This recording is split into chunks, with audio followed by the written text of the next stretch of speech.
সাকিব আল হাসানকে নিয়ে কথা বললে কিন্তু একটা টপিকে কথা বলা যাবে না, টপিকটাকে সেট করতে হবে, আর্গুমেন্ট সেট করতে হবে, নইলে জীবনে কোনো মানুষ এই ঝগড়া থেকে বেরোতে পারবে না, খালি একটা ডিবেট থেকে যাবে। So MP Shakib Al Hasan, cricketer Shakib Al Hasan, মানুষ সাকিব আল হাসান, অ্যান্ড ফাইনালি যে আমাদের রিসেন্টলি মার্ডারার সাকিব আল হাসান। একটা একটা করে পয়েন্টে তাড়াতাড়ি চলে আসি। ক্রিকেটার সাকিব আল হাসান কিনে there is no debate at all. Cricket ওয়ার্ল্ডে best of the best all-rounder, world class হচ্ছে সাকিব আল হাসান। আপনিও এগ্রি করেন, আমিও এগ্রি করি। ক্রিকেট নিয়ে কারো কোনো মাথা ব্যথা নেই, সবাই জানি Shakib is number one. Done, point কিন্তু এখানে শেষ, কোনো আর্গুমেন্ট নেই। সেকেন্ড আর্গুমেন্টে আসি, এমপি সাকিব আল হাসান। যখন সাকিব আল হাসান একজন এমপি, পুরো বাংলাদেশ অর্থাৎ স্টেটের অথবা অফিসিয়ালি ডিক্লেয়ার্ড একজন মিনিস্টার অফ পার্লামেন্ট, তখন কিন্তু সাকিব আল হাসান শুধুমাত্র একজন ক্রিকেটার না, ওনার শোল্ডারে বাংলাদেশের অনেকগুলো লাখ লাখ মানুষের দায়িত্ববোধ থাকার কথা। পুরা বাংলাদেশের মানুষকে শুধু পাওয়ার দিয়ে কিন্তু জাস্টিফাই করা যাবে না। যখন আপনি একটা পজিশনে থাকেন তখন কিন্তু আপনার এমপ্যাথি, আপনার ডিসিশন মেকিং, আপনার রেসপন্সিবিলিটি অনেক কিছু থাকে। সো এমপি সাকিব আল হাসান কি নাম্বার ওয়ান? না, কোনো ডাউট নাই, এখানেও কোনো আর্গুমেন্ট নাই। আর্গুমেন্ট এখানে শেষ। ক্রিকেট গেল, এমপি গেল, মানুষ সাকিব আল হাসান আসিবার। জুলাই মাস গেল, জুলাই মাসের মধ্যে 30 দিন গেল, 30 দিনের মধ্যে হাজার হাজার মানুষ মারা গেল, অনেকগুলো স্টুডেন্ট গুলি খাইলো, অনেক মানুষ গুম হয়ে গেল। এর মধ্যে থেকে প্রচুর পরিমাণে মানুষ হাত জোর করে বলছে সাকিব ভাই প্লিজ কথা বলেন, আপনার মতো মানুষের ভয়েস খুব দরকার। কেউ বলেন এমপির ভয়েস দরকার, কেউ বলেন সাকিব ভাই আপনি ছক্কা মেরে ভয়েস দেন, কেউ বলেন সাকিব ভাই আপনি ইন্টারন্যাশনাল লেভেলে গিয়ে কথা বলেন। শুধু বলছে সাকিব ভাই মানুষ হয়ে একটু আপনার ভয়েসটা দরকার, মানুষের দরকার। মানুষ সাকিব আল হাসান কি 100তে 100? মেবি না, এটা আপনাদের সামনে রেখে দিলাম। আর্গুমেন্ট এখানে শেষ। এরপর আসে হচ্ছে মার্ডারার সাকিব আল হাসানে। পুরাপুরি একটা ইনভ্যালিড টপিক। যখন মার্ডার কেসের কথা আসতেছে তখন কিন্তু এই জিনিসটা পুরো একটা লিগাল জিনিস। লিগালি যদি একটা অ্যাকিউজেশন করা হয়, অ্যাকিউজেশন কিন্তু প্রমাণিত না। যতক্ষণ পর্যন্ত না প্রমাণ আসতেছে, যতক্ষণ পর্যন্ত ইনভেস্টিগেশন কমপ্লিট হচ্ছে, যতক্ষণ পর্যন্ত পুরো জিনিসটা একদম সবার সামনে প্রমাণিত হচ্ছে, আমি নিজেও সালমান মুক্তিদির মানতে রাজি না যে সাকিব আল হাসান একজন murder. Shakib Al Hasan confirm investigation পর প্রুফ সহ সাকিব আল হাসান একজন চোর হইতে পারে, একজন বাটপার হইতে পারে, একজন ম্যাচ ফিক্সার হইতে পারে, একজন শেয়ার মার্কেটের ম্যানিপুলেটর হইতে পারে, উনি বাইরে টাকা পাচার করতে পারে, গোল পাচার করতে, সব করতে পারে সাকিব আল হাসান। কিন্তু সাকিব আল হাসান মার্ডারার হইতে পারে না, এটা আমি নিজে সালমান মুক্তিদিরও মানি। সবশেষে আর লাস্ট দুইটা পয়েন্ট আমি আলাদা অ্যাড করতে চাই। ওইখানে হচ্ছে পয়েন্ট নাম্বার ওয়ান, কিছু কিছু মানুষ কেন এই যে জুলাই মাস গেল, বন্যা গেল, কিছুর পরও সাকিব হাসান এখন পর্যন্ত একটা নর্মাল আছে না যে অ্যাকনলেজ করা।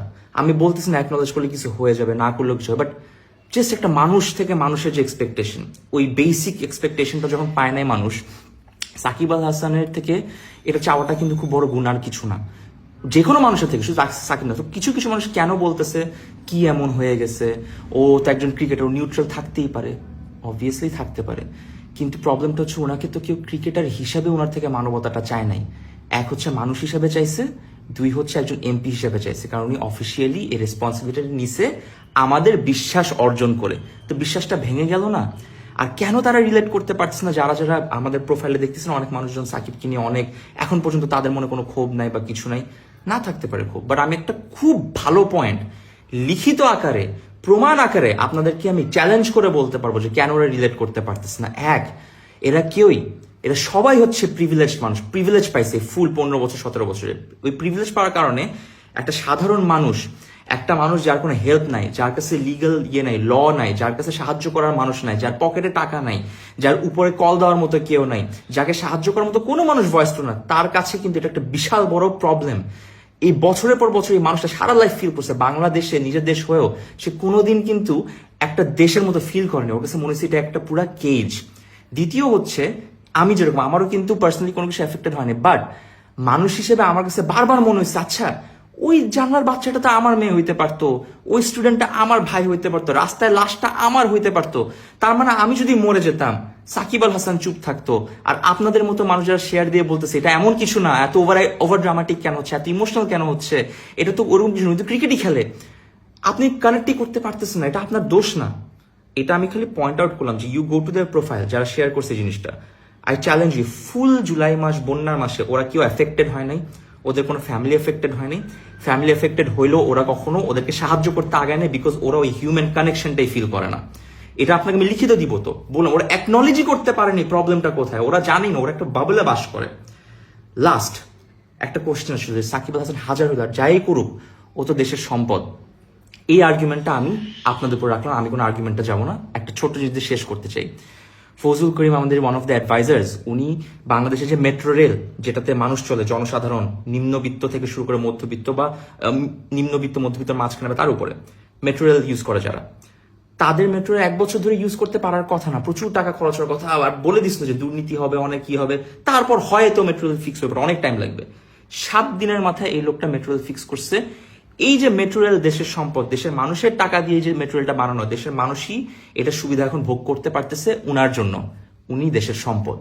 যে 17 বছরের ছেলে সাকিব আল হাসানের জার্সি পরে জেলে গেছে, 7 দিনের রিমান্ড খাচ্ছে একজন মাইনর হিসেবে দেশের জন্য, ওই ছেলেটা একটা দেশের সম্পদ। যেই ছাত্ররা গুলি খাইছে শুধুমাত্র যাতে আমরা স্বৈরাচার থেকে মুক্তি পাই, ওই যে গুলি খাইলো, মাইর খাইলো, টর্চার হইলো, আমাদের অ্যাডভাইজার্সরা, সমন্বয়করা, এরা দেশের সম্পদ।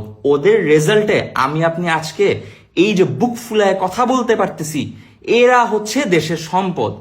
আমি সালমান মুক্তাদির ও সাকিব আল হাসান নিজের ট্যালেন্ট বিক্রি করে এন্টারটেইনমেন্টের মাধ্যমে ফেমাস হয়েছি, আমরা কেউ দেশের সম্পদ না, আমরা বালটাও না। So please understand the difference before you talk and before you get into an argument. Understand humanity first, empathy first. কেউ এখানে দেশের জন্য কিছু করে না, আমি দেশের জন্য কিছু করি না, আমি দেশপ্রেমী না, আমি কোনো দেশের কেউ না, আমি দেশে থাকবো না, ওপেনলি বলছি। স্টিল একটা দেশপ্রেমী না হয়ে যদি আমি এত কথা বলতে পারি, এতগুলো ছেলে মেয়ে, ইয়াং ছেলে মেয়ে যদি আসতে পারে, পাওয়ার হাতে নিয়ে, টাকা হাতে নিয়ে, দেশকে ভালোবেসে জাতীয় সঙ্গীত গিয়ে প্রত্যেকদিন ওপেনিং করার আগে যে মানুষগুলো বলছে আমি দেশের মানুষের জন্য কাজ করতে চাই, আমি এমপি হইতে চাই, definitely he is bound to be answerable to Bangladesh.